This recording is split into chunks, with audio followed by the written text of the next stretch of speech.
Hello, everyone. My name is Joanne Lockwood, and I'm your host for the Inclusion Bites podcast. In this series, I have interviewed a number of amazing people and simply had a conversation around the subject of inclusion, belonging, and generally making the world a better place for everyone to thrive. If you'd like to join me in the future, then please do drop me a line to joe.lockwood@cchainchapman.co.uk. That's S-E-E, chainchapman.co.uk. You catch up with all of the previous shows on iTunes, Spotify, and the usual places. So plug in the headphones, grab a decaf, and let's get going. Today is episode 98, with the title, Striving for Fairness. And I have the absolute honor and privilege to welcome Pamela Permallo-Bass. Pamela is an EDI coach and consultant. And when I asked Pamela to describe her superpower, she said, the skill of intently listening with empathy. Hello, Pamela. Welcome to the show. Hi, Joe. Hi. Thank you so much for inviting me. And it's an absolute privilege to be here this morning, particularly at the start of the year. This is one of my first meetings of the year, so it feels very, very exciting. So thank you very much. Yeah, and as we were saying in the green room before we've gone live, that we haven't spoken for 2 or 3 years. It's been absolutely fantastic to catch up and have a good natter before we recorded the podcast. Yeah, no, absolutely. I think we needed more than the designated 30 minutes to have a proper catch up. We've had a good, too many years have gone by. Yeah, they have. Anyway, we've caught up now. So Pamela, tell me about striving for fairness. Why is that important to you? So Joe, I think, you've known me for a good couple of years now, and I've spent most of my life and my working career working in the field of diversity and inclusion. We're using the word diversity, equity, inclusion more and more now in organisational spaces.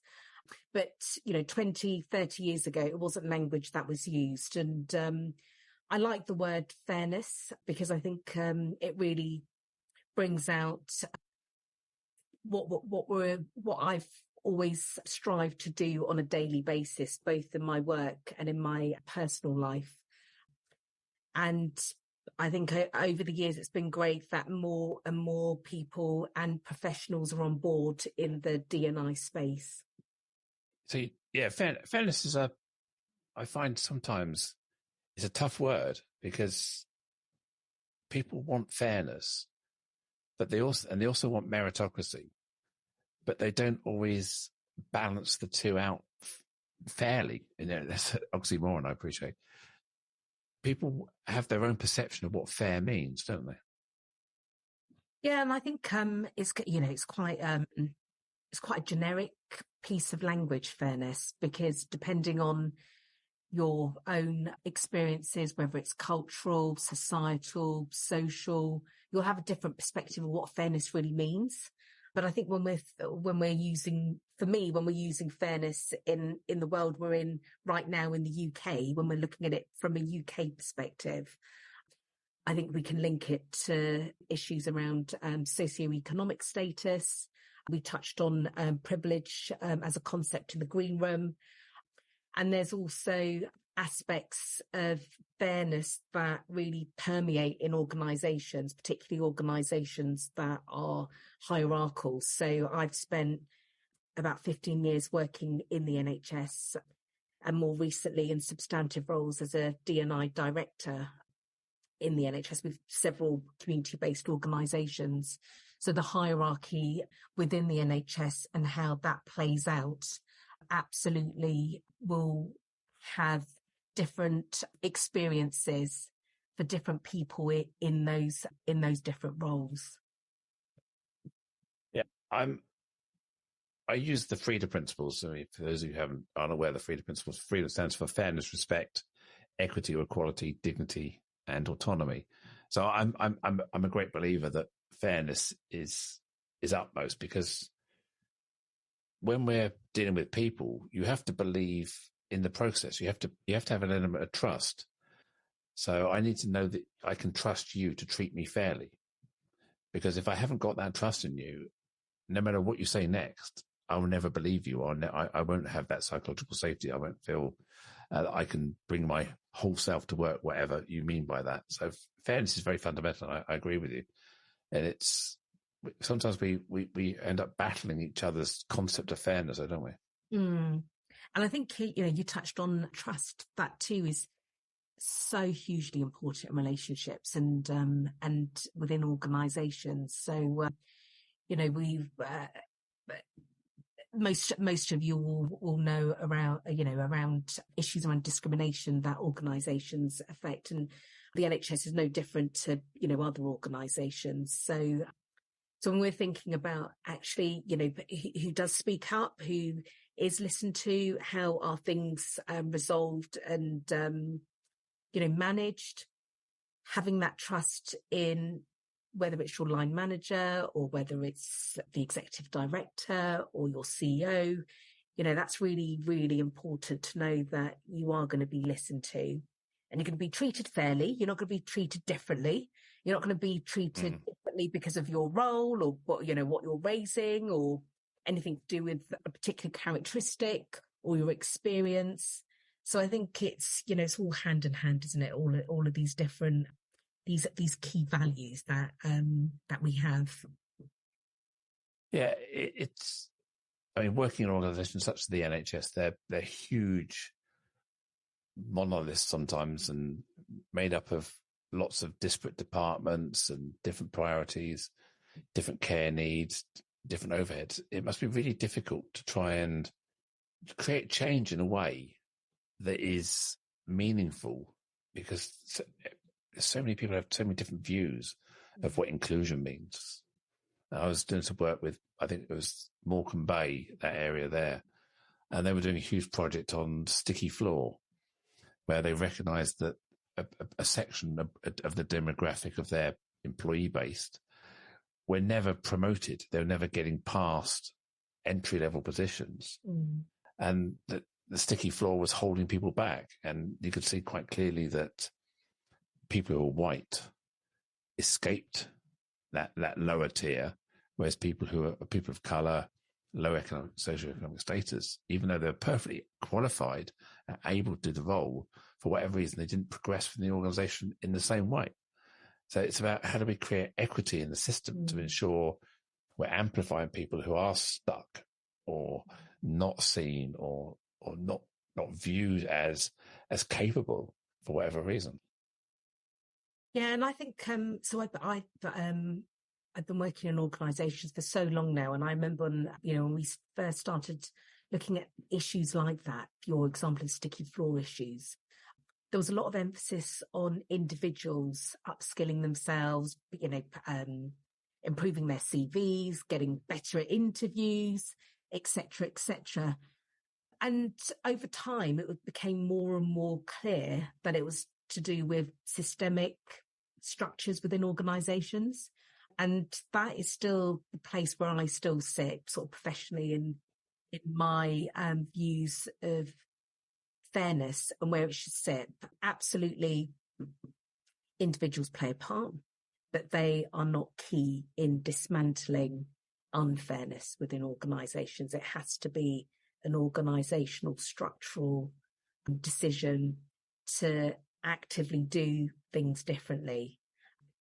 So the work that I was involved in the NHS, when we looked at specific data sets. So, for example, we use a data tool called the Workforce Race Equality Standard, and there's another data set called the Workforce Disability Standard. And those two standards, historically, with regards to data, recruitment and retention and promotion, they have always been the data set across pretty much all NHS organisations where there is huge disproportionality when we're comparing it to the white British employees.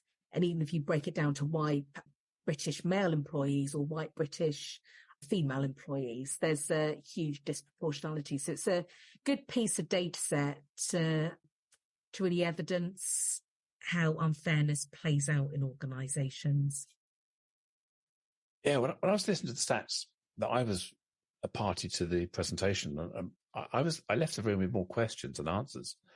I wanted to speak to people who are in those demographics where they weren't progressing and say, what do you think the problem is? Because I was asking the people who do writing the report. I said, well, what are the people who are getting stuck feel? What are they? I said, well, we don't know. We just got the data. I said, well, surely we want to get into those examples and say, look, so you're in this role. Is there a reason why you perceive you haven't progressed? Is it a limiting belief, imposter syndrome? Is it a lack of drive, or is it just purely that they come to work, do a job, they're happy with what they've got, they don't have ambition? So we're trying to create systems and fixing systems where we haven't necessarily engaged with the people who are affected to ask them why they haven't progressed. As you said, in the past we were pushing the problem back to them and saying, you need to progress yourself, you need to work harder, you need to take qualifications, and they obviously weren't. So what is it a community thing? Is it a limiting belief thing? Is it just a societal expectation thing? Or is there other genuine reasons why people are being pushed down and held back? I think it's a complicated answer, and I think there are absolutely key themes that will, just think about NHS organisations specifically, there are key themes within NHS organisations as a whole, but then there'll be different reasons and specific cultural differences within different NHS organisations, whether it's to do with geography, the services that they have, the size of organisations. There's a lot of complex structural organisations out there as well. And, even people who work in the NHS don't necessarily understand the architecture, but it's, for everyday people, it's not something that we really consider. You just think of the NHS as a place where you go to be treated, to be, healed, cared for. It's a huge beast, and it's incredibly complicated. So I think all of those different aspects of it gives different reasons why unfairness plays out. And I think you're absolutely right, Joe, that the more you become curious and learn about it, the more you think, actually, hold on, I don't get this. It's just so much. There's so much that I want to know here. There's so much to unpick. There's far more questions. And I have spent 15 years asking those questions. And the work that I'm doing now as a consultant, I'm working with NHS organisations, going into very sort of specific pieces of work with them, which is quite different to the type of work I was doing in my substantive role. Because, people always say that data tells a story, and I think I'm always frustrated, but we never actually hear the story. We hear the headlines, we hear the opening chapter, but we never actually dive down. I think that was the frustration I felt. And I think you're echoing the same thing, is that we've got lots of data. We know lots of startings of the story, but we don't actually have the real answers. And that's the challenge, I think, in most EDI work, is trying to uncover the story and what are the inequities, what are the challenges. And yes, a lot of it is systemic and based on historical privilege and power structures. But how do we break out of that cycle is the challenge we all face in this sort of EDI sort of sector, if you like. And one of the things and you'll probably be in agreement that the more we look at our society, again we're looking at talking about UK specific societies, our society right now, and look at inequity and how that plays out in our society, it absolutely will resemble organisations. So you can't detract from what is happening out there right now.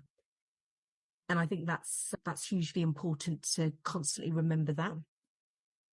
Yeah, we just look at what's going on in the political sphere at the moment, where the language being used around refugees entering our shores, fleeing from terror, fleeing for their lives in many cases, how the dehumanizing language is used to describe them.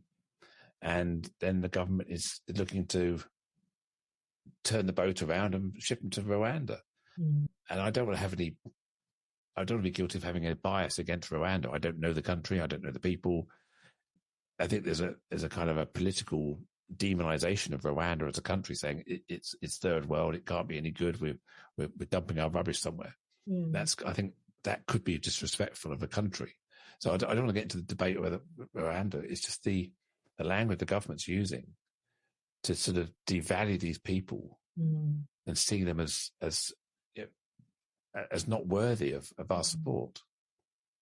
It's right-wing mentality, isn't it? Yeah, no, it absolutely is. And it feels like it's it's an opportunity to sidetrack the conversation, because when we think about actually how much money's been spent on the Rwanda deal and the cost of that so far, and actually how many people have gone to Rwanda, I think the latest figure is that there's been more Home Secretaries that have gone to Rwanda than actual refugees. So, if society and the people that were interested in the political debate around this were interested in the cost of this particular exercise, and if that money was to go into, I don't know, housing, into services like the NHS, or into education, key services, policing, actually, to me, it feels like firstly, it's a complete waste of money, but it also is sidetracking from all the other underfunded resourcing that's going into the public sector, which is so much needed, really, in particularly some very key areas in our country. It must have a psychological impact on people, where they're hearing, you said quite rightly that what's going on in society is the macro, and that impacts the micro, if you like, of the organization and what's going on inside organizations and people's psychology and mental health. If you're hearing all of this dehumanizing language, demonizing language, these stereotypes, these biases, the xenophobic type remarks that stem from Brexit, we've got a population who seem to be leaning, and certainly a mainstream media who lean towards stealing jobs from the British, whoever they may be. It's some sort of ethnic sort of superiority around white people being denied opportunity. I mean, we talk here, we're talking about fairness and equity. Is the everyday white person feeling marginalized by, and that's why they're fighting back? Is that kind of what's going on? So again, there's been a lot of work around white working class boys specifically in urban areas, and I think that's been going on for definitely in all of my time in the NHS. Whether that's really sort of played out in policy change, I'm not sure, because my experience is not in education. So I would like to believe that there is work in identified areas. In my sphere of career, so in the NHS, it's definitely been an area, hasn't been a focus, which I think absolutely should. I think when the Equality Act came on board, socioeconomic was going to be a protected characteristic, but it got thrown out at the last, I think it was literally a couple of months before the Act came into play.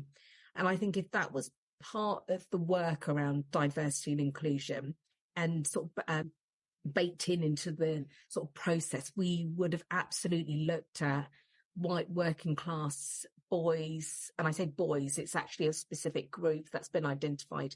So I think it's up to 18 and then post 25. So there's quite a lot of research around that. And looking at that and how that plays out into organisations, whether it's around people finding it difficult finding jobs, or are in work and they're having the same issues as you described in Mez's side around sticky floor. We look at ethnicity when we tend to look at ethnicity and disability when we look at promotions. And again, absolutely missed opportunity to not look at white working class groups and their journey around career progressions in organisations.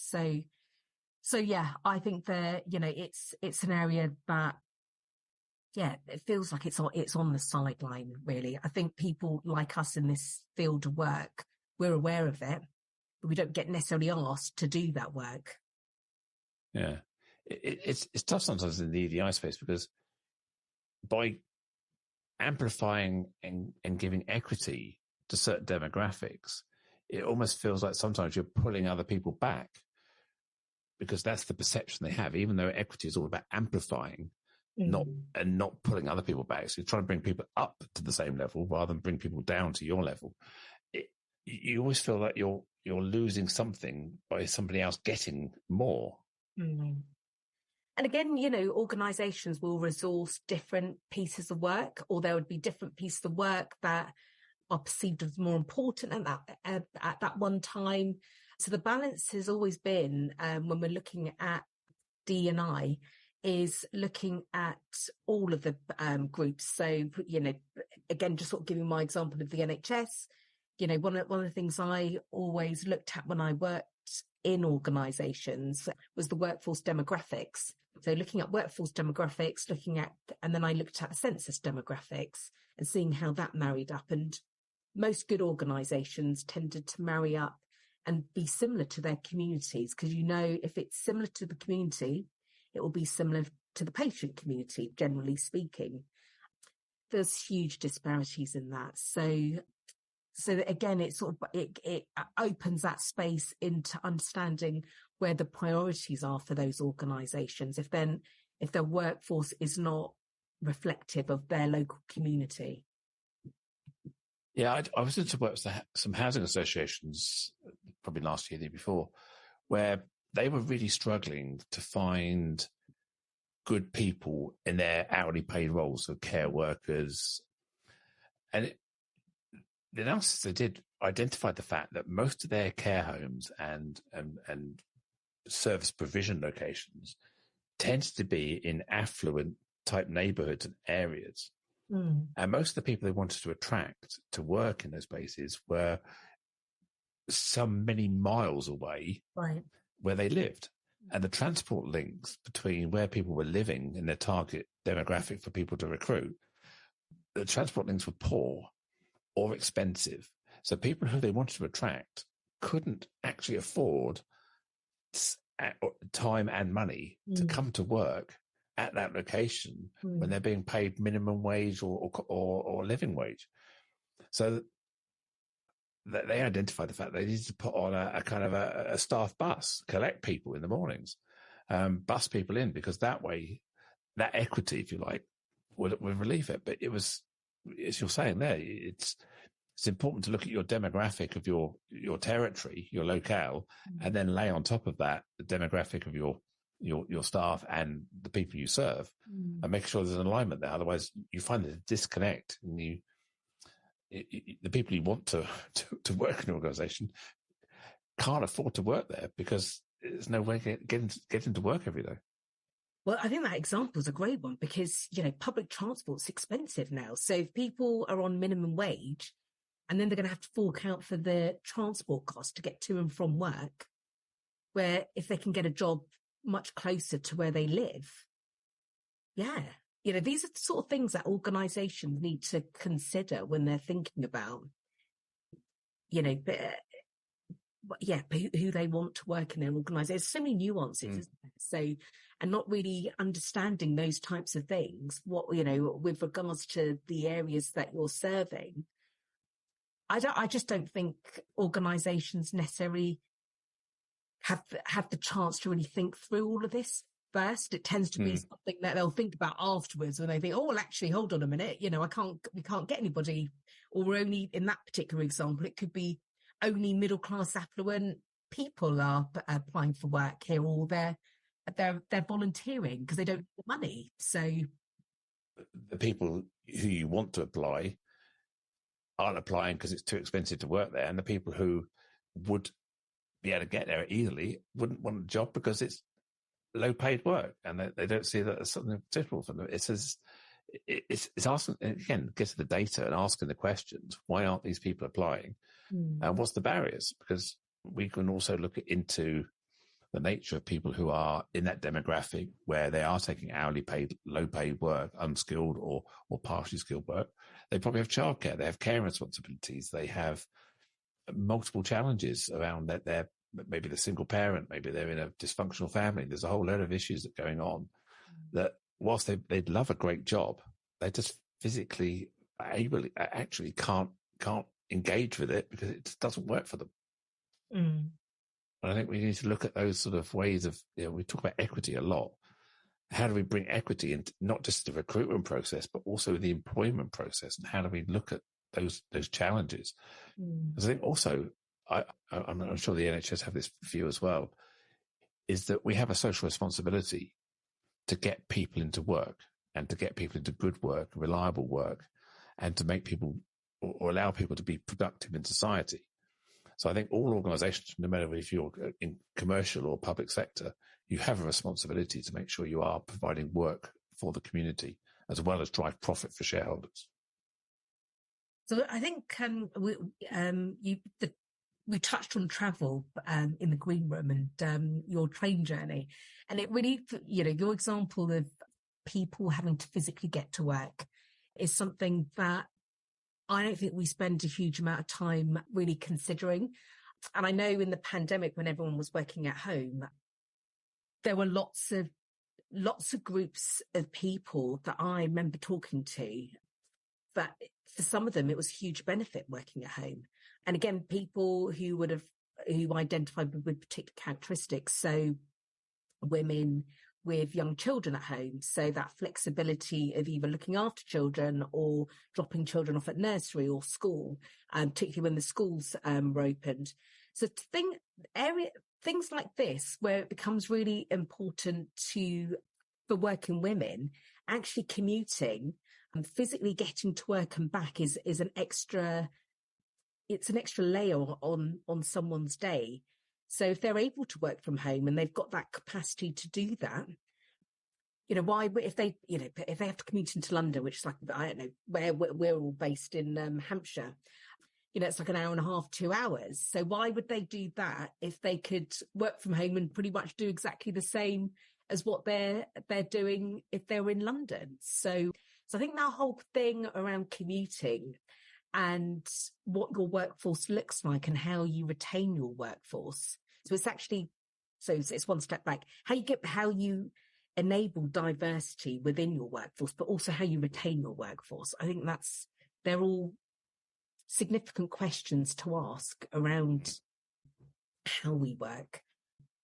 I know there's a real push for people to get back in the office, which I've written a couple of different LinkedIn posts about that. And, my view is that absolutely understand why an organisation would say that. And depending on what your role is, there will absolutely be reasons. So if you're frontline clinical facing role, most of those are better placed physically seeing patients as opposed to virtual, sessions with patients, although some can be virtual, but the majority of time it's better to see people, in person, face to face. But if you're a PA or if you're an administrator or I'm trying to think what other roles, computer-based jobs, you can do that at home. You don't need to physically be in an office. So yeah, a bit controversial, I know, but yeah, I think it really impacts certain groups. Yeah, I mean, my theory is that it's largely political. The government or the people in power need to put money back into the system. So if you've got nobody travelling into the office, nobody's commuting, the trains become unviable. London Underground becomes lacks viability, which is what we're seeing here. The government's having to prop up the TfL by billions to keep it afloat because people aren't travelling into London. So there's a huge societal pressure to get people back to what they were doing because the entire country's infrastructure was based on people travelling around and going to work. If everyone sits at home every day, all of the infrastructure, all of the cafes, the coffee shops, the little places in the city, they're just not needed anymore. Therefore, we have unemployment rising because everyone's working from home. So the society wasn't ready to to re-engineer its whole viability of economic sort of cash movement, if you like, as a result of the pandemic. And I think that's why they tried to put this help out to eat out, or whatever the scheme it was, to try and get people eating out again, because people backed up the pubs, they backed up the cafes, they backed up the restaurants, and started living at home. So I think that's part of it. The government went, oh, we've been too keen to push people away, and now we've got a huge problem. Now we've got economic vacuums in places where people aren't going back. So I think a lot of that drives it. We've got business owners who have huge, great buildings that are empty. If the buildings are empty, you don't need cleaning staff, you don't need door staff, you don't need security. So again, you've got a whole sector of people not being employed. So I think that's the driver in some respects. Yeah, no, I agree. I do agree with you, but I do think a lot of the, the sort of economic arguments are so short-sighted. There are so many other ways of creating, but we're talking about a capitalist society, and there's so many other ways that we all can contribute into society financially. So it's not just getting on a train. We could go to a independent cafe to where we live, or most people who work at home are not. They've got into habits to manage their well-being. So they are out and about, and they are doing different things. So the argument, if we really looked into it, which I'm sure no one has done, is that I'm sure there are other areas where the economy is thriving, and might not be thriving in the small cafe in London, but it might be thriving in a small cafe, independent cafe in Hampshire. So, I think all of this is, and what we do find with, and we're talking about current government, it's very, very short-sighted. It's very immediate. There's not much consideration into different aspects of decision-making. And obviously we're seeing some of that in the COVID inquiry. And for those of us who worked in the public sector during COVID, and I had the privilege of working in the pandemic, we're able to see that firsthand, some of those poor decision-making processes. So I think this is, this is part of it, really. I think the whole push to get people back into work, yes, I think you're right, it is driven politically, but I think the economic argument is a poor argument. I think for them, it's a very poor, there's a lot of lack of thought in that argument. I completely agree. And whilst I understand the reasons, or what I perceive are the reasons, one thing I was saying when there was this pushback to go to the office, and the only arguments were, well, what about the water cooler conversation of the mentoring? If you're in early career, you lack that sort of experience by mixing with people and the osmosis that occurs. And I say I completely get it, but what you can't say is the equation, and the answer to every equation is you must go back to the office. The equation must be, what is the most efficient, what is the best way of doing it? Going back to the office is one outcome that can deliver that requirement. But if you start with that being the only outcome, that's what you focus on. We step back. We've got the metaverse, we've got AI, we've got Zoom, we've got Teams. There's a far better way of collaborating. So I'm a great believer in that. And, the example you had about surgeons, we've got surgeons doing laparoscopic procedures with robots from the other side of the world, controlling the operation.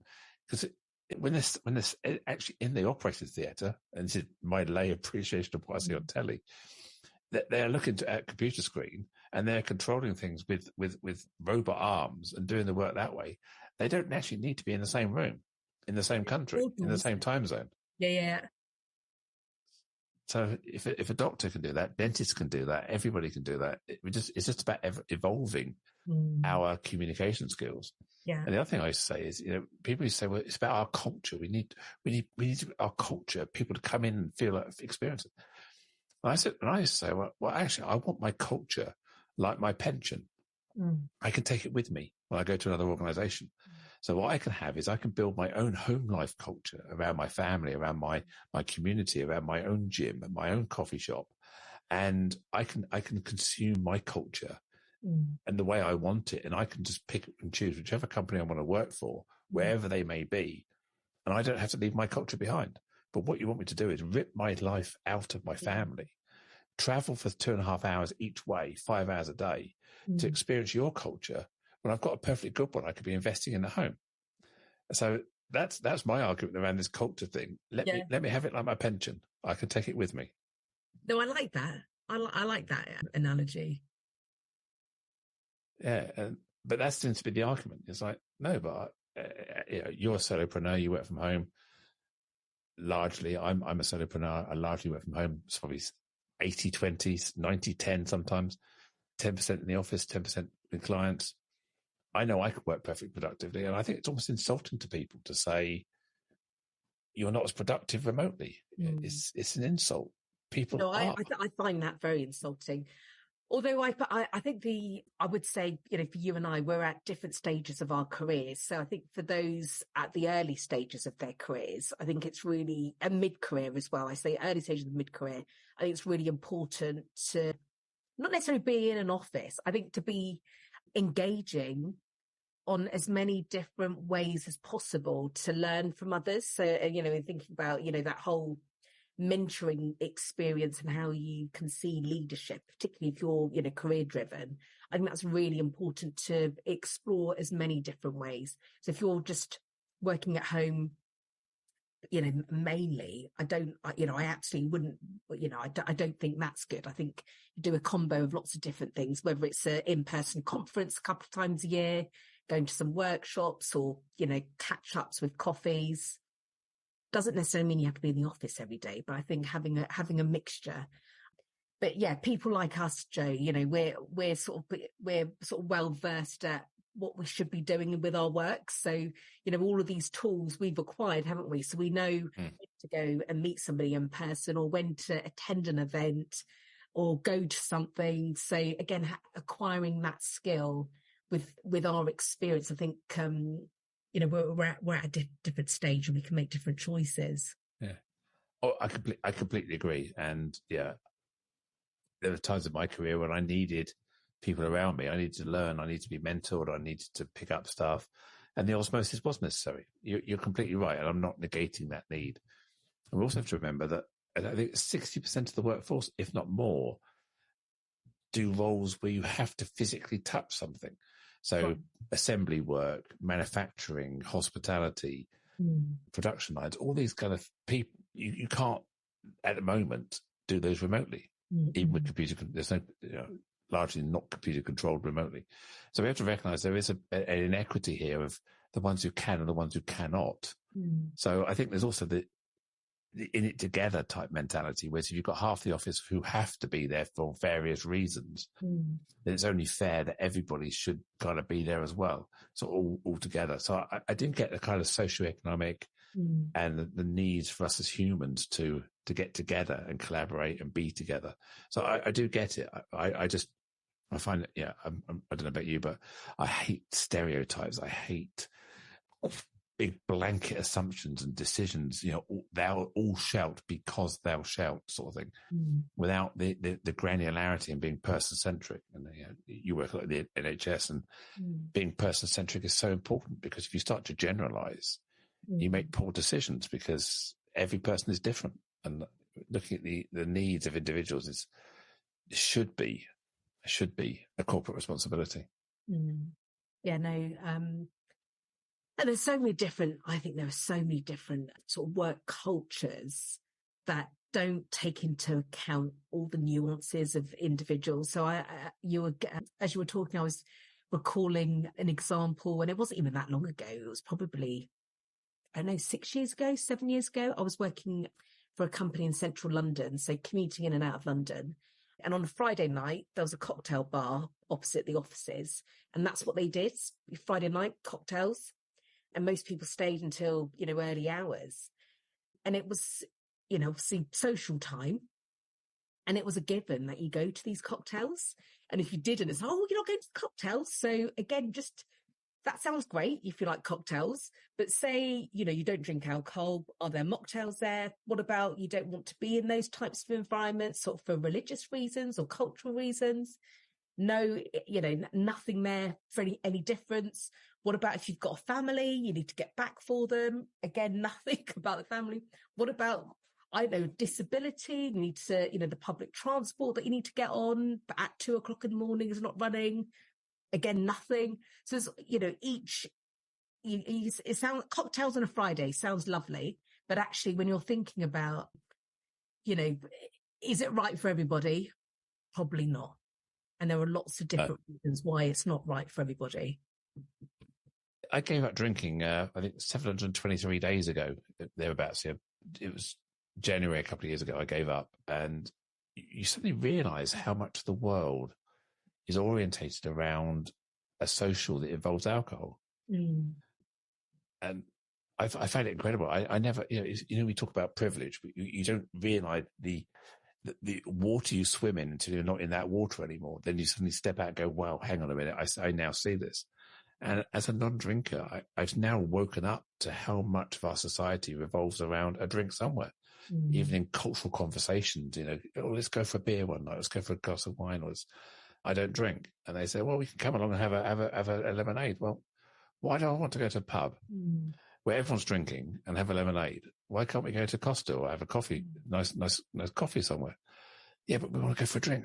No, we don't have to. So it's trying to reorientate. And I've walked away from events purely because they have a boozy undercurrent to them. Mm. I think, well, do I want to turn up to this evening where after about half an hour, everyone is starting to slur, everyone's starting to, it gets kind of icky and that kind of drunken environment. I think, no, you're not funny. It's no fun to be sober. So yeah, I walk away from things. And that's for personal reasons, not religious reasons or any other reasons or health reasons necessarily. So we are excluding people or defining the norm. And that's our cultural fit, isn't it? We keep trying to say, you must fit into this or you're seen as no fun. Yeah. And that's, and I remember this cocktails evening, so Friday cocktail night, gently, very gently, sort of questioning, is this is this sort of being inclusive and are we thinking about everybody here? So, oh yeah, we've got mocktails. Oh yeah, it's disability access. And so everything I said, there was like a reason. So still in a cocktail bar in central London, Friday night, and all the things that you said around that sort of cultural experience, people getting drunk, being in that, but, there might be some flirtations going on with people but it's just, you just think, actually, do people really want to be in those environments? Really? I don't know. I mean, apparently some extrovert. Yeah, if you're an extrovert, I'm quite happy being an introvert who's happy to go out. But some people do thrive on those environments. They want to bounce off like a pinball in a pinball machine and have all that social interaction because that's where they get their energy. But yeah, there's a good 50% of the population don't. No, well, that's it. And also, because I would describe myself as an extrovert, but I feel like I just don't want to do that type of stuff anymore. I've got other things that I enjoy doing. So again, it's allowing for all of that, really. So, but yeah, I agree. There is still very much when you consciously think of alcohol, you become more aware that we are still very much in an alcohol sort of rich society, and a lot of it is based around drinking. So even gifting. So again, one of the things that I sound like I'm a bit of a misery, really, but Christmas time when people give out gifts to their colleagues and they give out bottles of wine or bottles of gin, I say, have you thought about doing non-alcoholic or something different? And I go, no, that's nice. It's nice getting a bottle of wine, isn't it? Or a bottle of gin. I said, well, not for everybody. So, but yeah, I think they probably thought I was a bit of a misery, really, a party pooper. Yeah, and I know you can get alcohol-free gin, alcohol-free beer, alcohol-free wine, and I don't need an alcohol substitute. It's like a mocktail. I wouldn't drink that normally. Why? So you're calling it a mocktail to make it sound like it's got like it's an alcohol substitute. Why don't you give me a coffee? So I've also sort of had the same sort of thought around veganism or vegetarianism and thinking, do I want to consume my plant-based food as in the shape of a sausage? Why do I have to have a plant-based food in the shape of a sausage? Why can't I have something that's plant-based from the ground up? Because you see so many times where you go to these functions where the vegan or vegetarian option is a poor facsimile of everybody else's. The experience is just mediocre. And I feel, and I'm not vegan or vegetarian, but I will often go for the vegan or vegetarian choice because when it's done right, it's far more creative and inspiring than a meat dish sometimes because people have to work harder at it. And I feel so sorry that we're not catering properly for celiacs, other dietary requirements. It's always a poor relation, and it's just so unattractive. And I just feel so kind of privileged as an eater, if that's an omnivore who eats most things. And I just feel so disappointed for people who have to have that lib sandwich with a bit of cellophane over it. That's their gluten-free option. Yeah. Yeah. No, no, you're absolutely right. There is, and I think they tend to be sort of like conference function type things. So, most go to a nice restaurant, there are normally good options for non-meat eaters. Yeah. Might not be loads of options, but there are options, good options. I've made a conscious decision to minimize my dairy, cow dairy intake. So I tend to use plant-based oat milk or almond milk or other milk. And you are sometimes, and it's becoming better in coffee shops. It's becoming better than it ever has. They have the options there. But you're still going to pay extra for it. It's still penalised for it. You're still got to. And they assume you've got an allergy. No, it's just a preference. It's okay. It's a preference. You go to National Trust. They put this little sticker on the cup so it doesn't get contaminated. It's just a preference. I'm not. But some people are gearing themselves up for it. I think it's important that we start to, when we think about EDI, it's about, we talk about fairness, respect, we talk about inclusion, all these things. Actually, it's small details, that psychological safety, that inclusion. How do I feel? And the belongingness. I'm a great believer in belongingness. When you're walking into a place and you feel it's for you, because they thought about your needs as an individual, not just a broad brush, you'll be okay sort of thing, or you'll adapt round us. Actually, we're bending for you a little bit here as well. That's what I think a lot of organisations miss, that nuance between inclusion and belonging.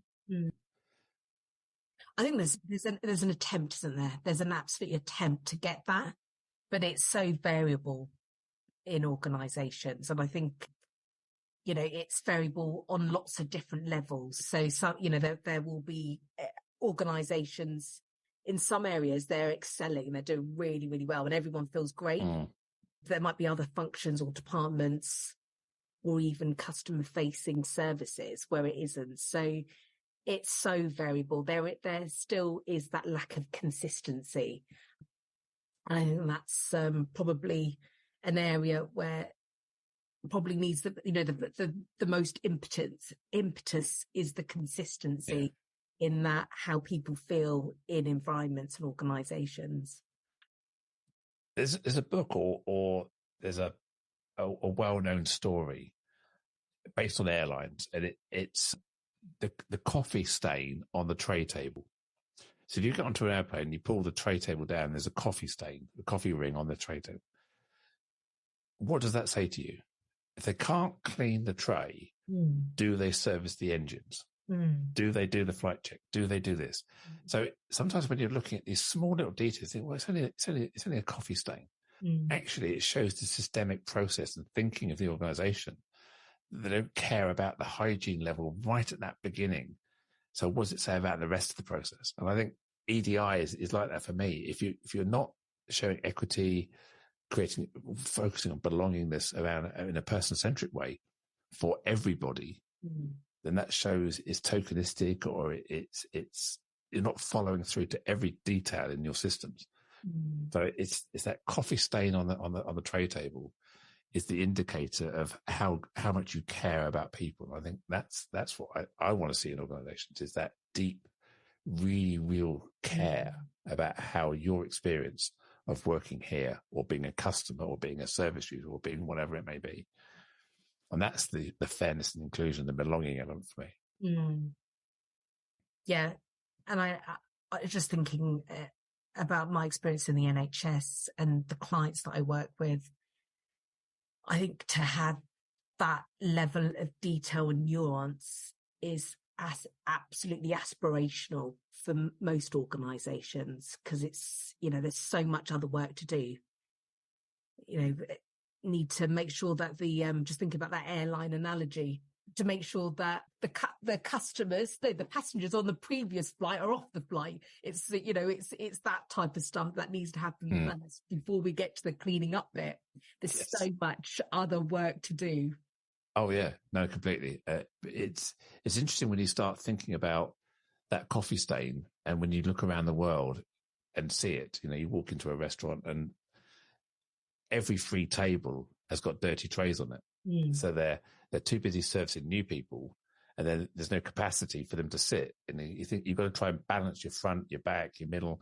So just observing how operations work around trying to create this balance, and I think that's, you get so locked in, you become blinkered into to your focus.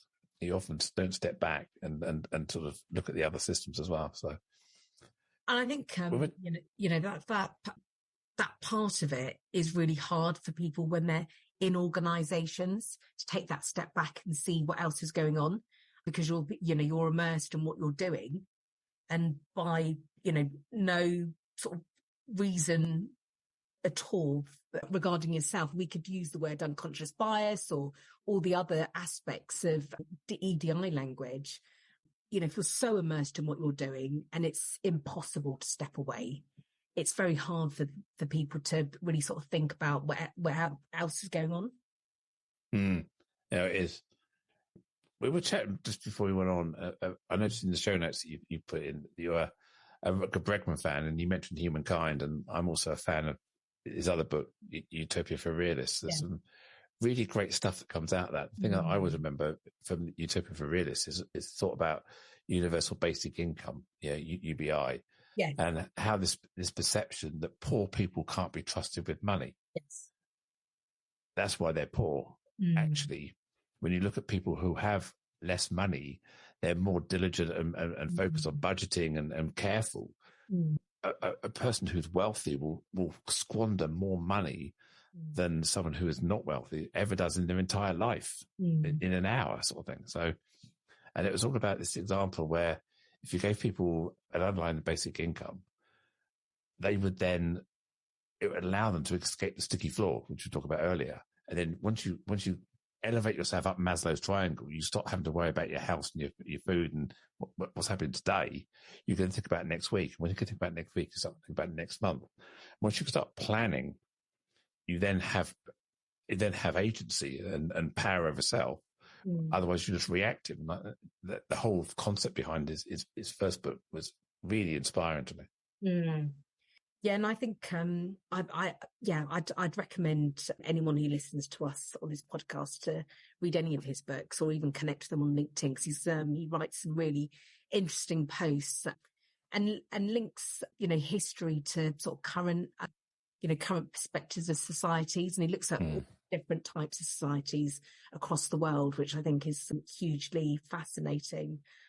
But yeah, I think that your example about that, the sharing of wealth, and one of the things he does is I can't remember what the charity's called, but it's called like poverty, global poverty, something or other. I have to find the name of the charity, but the expectation is that regardless of what you earn, you give X amount of money. And I know there are different religions that operate like that as well. So there is something about being altruistic, being considerate, and actually just giving what you can.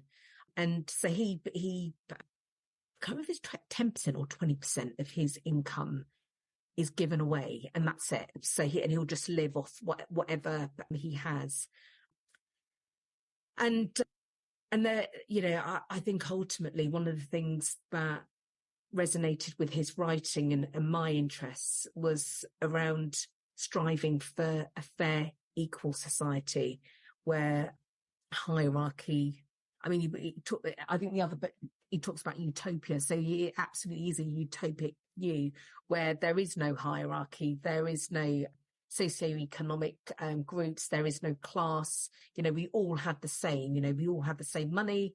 We all live in similar types of accommodation. We're all paying similar utility charges. So ultimately, that's his sort of, his quest for the future is that fair society. But even if we look at utopian Star Trek, there's still hierarchy in Star Trek, even though the concept of money and poverty has been eradicated, if you like, in their utopian 25th century, whatever it may be. But yeah, so it's hard to escape hierarchy, like creating a common base, and it's not the communism view of the world. It's kind of a more utopian, statusless view of the world that's true, rather than we all see the failures of communism still being a two-tier system or multi-tier system. So I think with regards to his book and his perception, I think when we look at poverty and how we can share out resources, I think that's probably a better way of describing it, as opposed to eradicating hierarchy, because we're not, we're not going to eradicate that. This is what we're in, and it's absolutely not going to change. But that is that distribution of wealth. So I can't remember what the number is, but there's I forgot what the number is, but it's something ridiculous, like, I don't know, 50 people own the amount of wealth in the whole world. I can't remember. It's probably not 50, but it's something very minutiae. It's a small number. Yeah.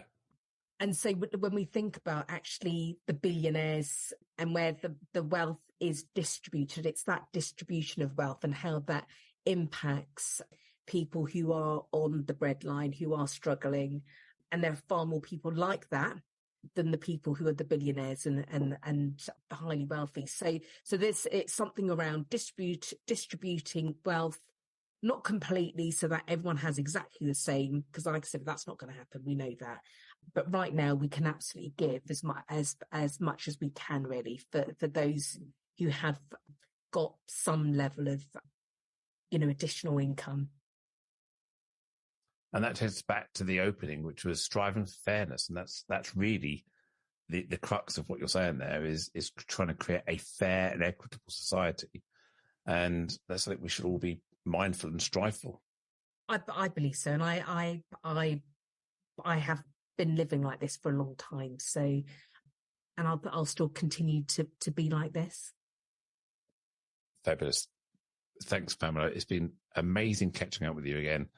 We've had a great chat now, and I hope you, the listener, that got to the end with us and have enjoyed this, have got some inspiration, take something away from this. So how can people get in touch with you? Yeah, so yes, I'm on LinkedIn, and there is only one of me, so I'm quite easy to find. So Pamela Permallo-Bass. So just find me and you can connect with me. I do like using LinkedIn. I'm no good at other social media, I must admit. So you won't find me anywhere else. So LinkedIn. I've also got a website, and again, I've kept it straightforward. It's my name, so Google that, you find me straight away. And there is also a section on the website where you can email me direct. So they're the sort of two routes to get in touch with me. Fabulous. And your name will be in the show notes, and so people could look up and spell it. But your surname is Permallo space BASS, Permallo-Bass. Yeah. Yeah. As you say, there could be only one. A bit like the Highlander in the old days, isn't it? So yes, very always really, really love meeting new people. So if you connect with me, very happy to have a conversation. Thank you. For those of you listening, please do subscribe to future episodes of the Inclusion Bites podcast. That's BITEF. Please share the love. Tell your friends, tell your family, tell your colleagues. If you're not subscribed, then do click that button now and follow us for more updates. Of course, I've got a number of other exciting guests lined up, and we'll be hitting episode 100 in a couple of weeks' time. So I'm sure you'll be equally inspired by those people as well. And if you'd like to be a guest yourself, I'd love to hear from you. So drop me a line to joe.lockwood@cjchapman.co.uk. Finally, My name is Joanne Lockwood. It has been an absolute pleasure to host this podcast for you today. Catch you next time. Bye.